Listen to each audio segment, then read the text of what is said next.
Hi, Sandra here. Today I'll be reviewing the sequel to The Stolen Heir by Holly Black, The Prisoner's Throne. I'm so excited to finally talk about The Prisoner's Throne. We ended up only having to wait a year to get the rest of what happened after the first book left us on a horrible cliffhanger that ended with Wren putting the bridle on Oak and then imprisoning him. Where The Stolen Heir was Wren's story, The Prisoner's Throne is Oak's. And I kind of like how Holly Black did that because Wren and Oak both are really interesting characters for different reasons. They have a lot of parallels in ways that they think about themselves and the relationship to others, but they both make for such fascinating character studies that for the duology, I really liked how she just split it up and made one about Wren and one about Oak. The Prisoner's Throne starts off with a prologue that takes us back 6 weeks, and it introduces us to how the circumstances of Oak going on this journey to save Maddox happened, as well as all of the things that he'd been up to in the past with training, with killing people, with being involved in these conspiracies that seemingly pit him against Jude and Cardan, but he was doing it from a good place. And also his true feelings about being the true heir to become High King one day of Elfhame, how he doesn't want that at all. So we get to see a lot of like his upbringing and all of the terrible things that happened around his birth with his birth mom Liriope and his father's, more little flashbacks between him and Wren. Basically, like Wren, Oak has been harboring a lot of secrets throughout his life, and he's been very resistant and very successful in keeping those secrets from everyone, regardless of whether it's Wren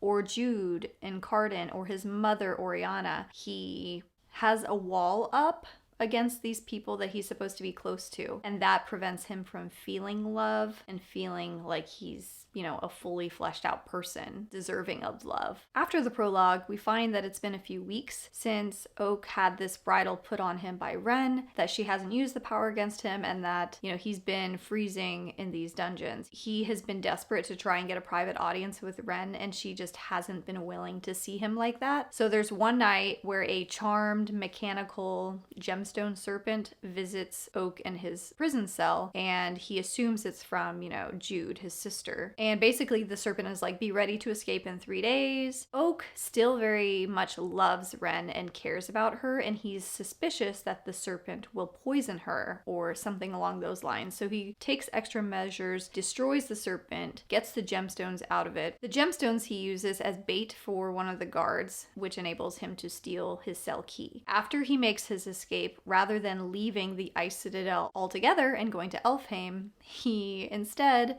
cleans himself up and visits Wren in her room where she's sleeping. She wakes up. There's a lot of romantic tension between the two of them, but he says some things that rub her the wrong way, things that she's kind of insecure about, and so she does command him to kneel for her and then to crawl. That's the first time she uses the bridle on him, and this is before she has the guards come in and take him away. Unbeknownst to Wren, the guards, actually Valen, takes him to the torture chambers because he is embarrassed by Oak getting loose, and so he wants information from Oak that will make him curry favor with Wren. And so poor Oak is beat up so badly he's knocked out, wakes up in his cell, and then he has no idea how much time has passed. Wren requests him for dinner with her, and Wren has been asking about his injuries and stuff, and he refuses to tell her what the cause of them is. Wren knows though, because she then tells the guard when they're leaving dinner to make sure he goes by the Great Hall.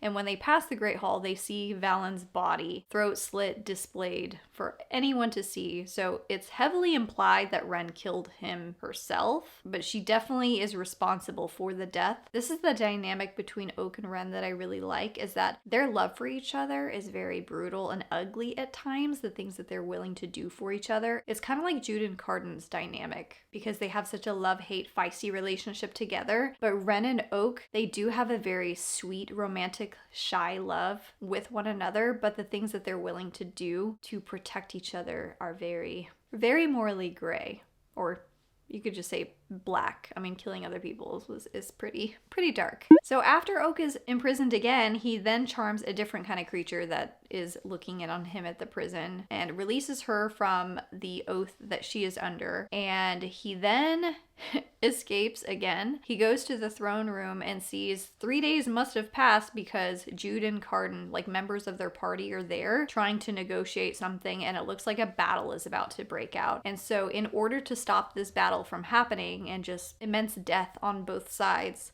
he pretends to be engaged to Wren. And this kicks off Wren and Oak then having to journey back to Elfhame to participate in all of the betrothal ceremonies and festivities that go along with that. So they go by ship. When they take the ship, the Undersea attacks them because apparently for Nicatia, people are trying to earn her hand in marriage. And so there are all of these potential suitors that are doing all of these grand gestures involving attacking people and that sort of thing to try and earn her hand in marriage. And so we kind of see like inklings that Holly Black is sprinkling in for something else to happen out of the Undersea in the future with all of her books. Wren uses her power to basically unmake this huge tentacled creature named Sable Coil, and Oak shows off some of his fighting or killing skills and killing a lot of these marrow that go along with the Sable Coil. And so you see these secrets come out where Oak learns that Wren is dying gradually. Each time that she displays her power, it unmakes a piece of her. So she is weakening every time she uses it, and eventually if she uses all of that, for instance, in a war that breaks out between the Ice Citadel and Elfhame, she is going to die. He's worried about her. Bogdana, the Storm Hag, seems to have some kind of leverage over Wren and is very power hungry, but Wren refuses to send Bogdana away. And then eventually they do get to Elfhame. It is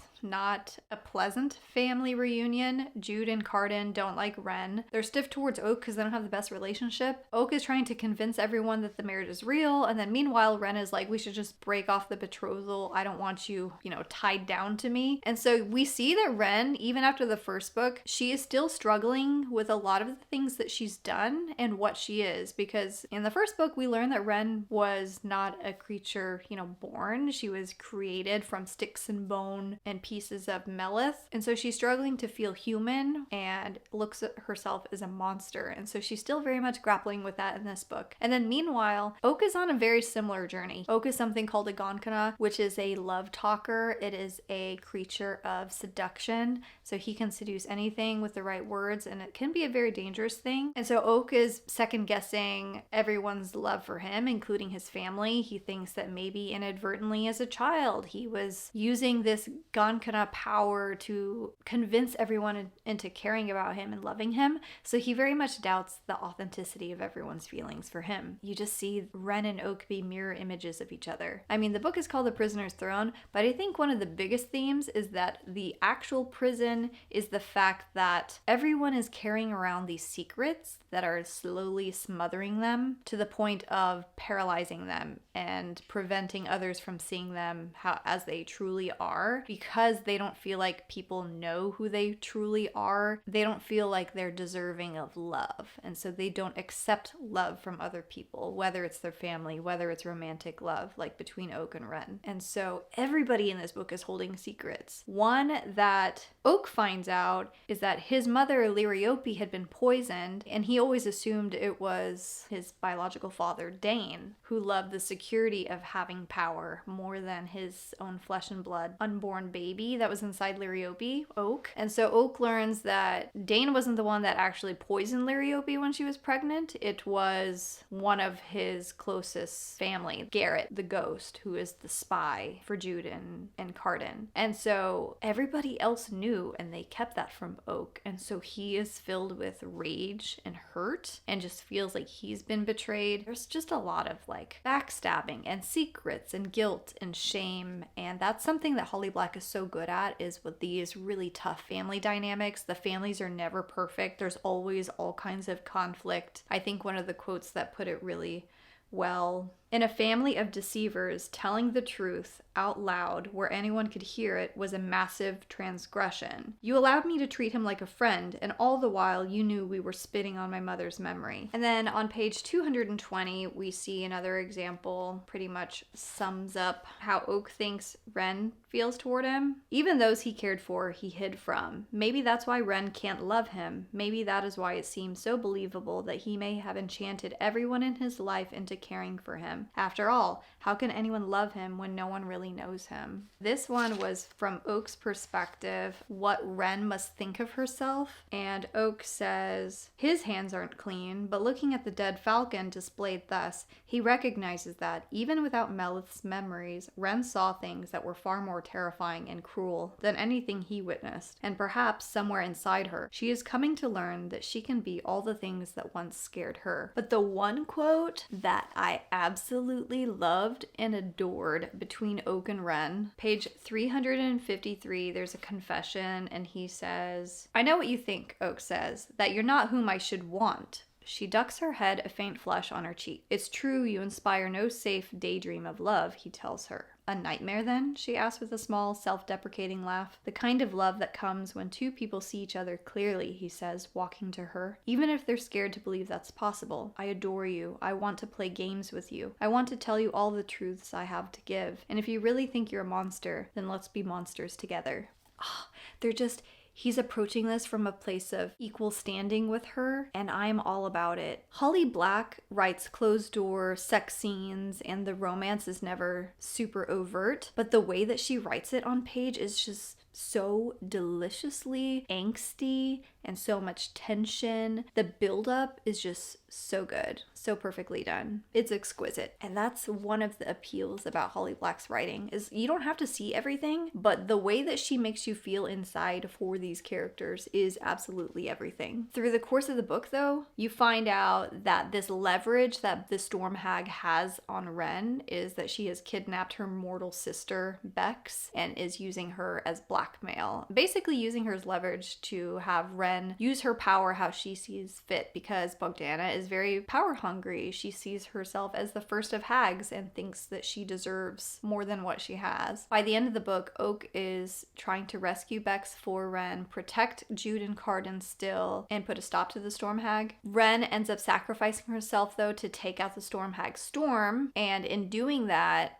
the Storm Hag strikes her down. Ultimately, that ends Wren's life, and we see Oak dig deep into himself, trying to recall what Oriana, his mother, said about his power as a gancanagh, which is that he needs to be very careful of his power because it can make hearts beat only for him. He takes a leap of faith and is like, okay, rather than this power of mine twisting people and making them feel things that aren't true, like maybe I can use it to make her heart beat for me once more. And so he does it, and he does end up reviving her after this beautiful long confession of his feelings for her. And so she comes back, and then rightfully she decides to set boundaries and take space from him so that she can figure out how to use her power to create rather than destroy too. So we see that parallel between the both of them. She's kind of like a phoenix and is reborn, like very beautiful again with these wings, and she's still getting over seeing herself as a monster. But other things I loved about The Prisoner's Throne, I mean, I've already mentioned Holly Black's writing. It's as delicious and sharp as ever. The angst and tension, just chef's kiss.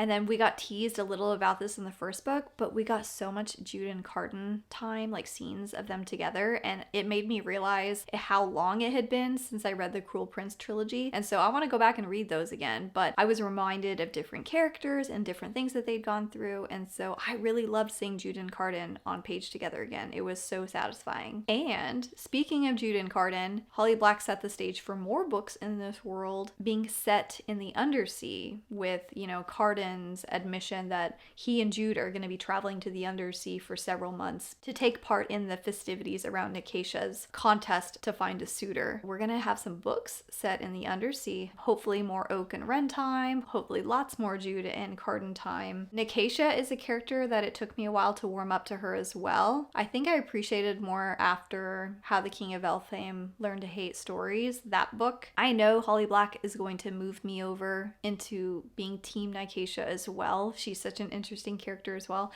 That's what I like about Holly Black, is she takes these characters that on paper seem that you would just hate them, like they're just the worst of the worst, but she gets you to care about them and their struggles, and their growth is just so perfect every time. So I'm really looking forward to what she does with Nykaisha's character and who Nykaisha ends up with. There is one part in this book that I struggle to remember. It's the character Valerian that Jude killed in the original trilogy. He had cursed her with his dying breath. Like, I can't remember that part at all. Like, I remember it happened, but I can't remember what he said. So if any viewers out there remember like what page or what book that happened on, I would really appreciate that, because I want to go back and check that out, because to me that felt like something that was maybe unresolved, but I mean, I'm not remembering what the curse was that Wren took away from Jude, so maybe it is resolved, but I can't remember what it was. So if you know what page and book that was, definitely let me know. I rated this book 4.5 stars though, because it was almost a perfect book to me. I mean, Holly Black doesn't write books that are long at all, but every page there's like not a word that is wasted. But in this book, I felt like there were certain scenes toward the end of the book that went on in total probably 20 to 30 pages too long, and it could have been shortened a little bit. And that's my only complaint. I loved her character writing. I loved her dialogue. I liked her plot events that happened. I liked the character arcs. I even enjoyed the deaths that happened, even though, you know, like the ghost one made me sad. And then I just loved all of the reunion scenes and seeing Jude and Cardan together. Let me know what you thought of this book. Since this was Oak's book and The Stolen Heir was more of Wren's book, did you prefer one story over another, and were you satisfied with the conclusion between the two of them? Let me know. Tune in next week, because I will be talking about Empire of the Damned by J. Kristoff. I am so excited to read that one. I've been waiting years and years for the sequel to Empire of the Vampire. Yeah, I will see you soon. Bye!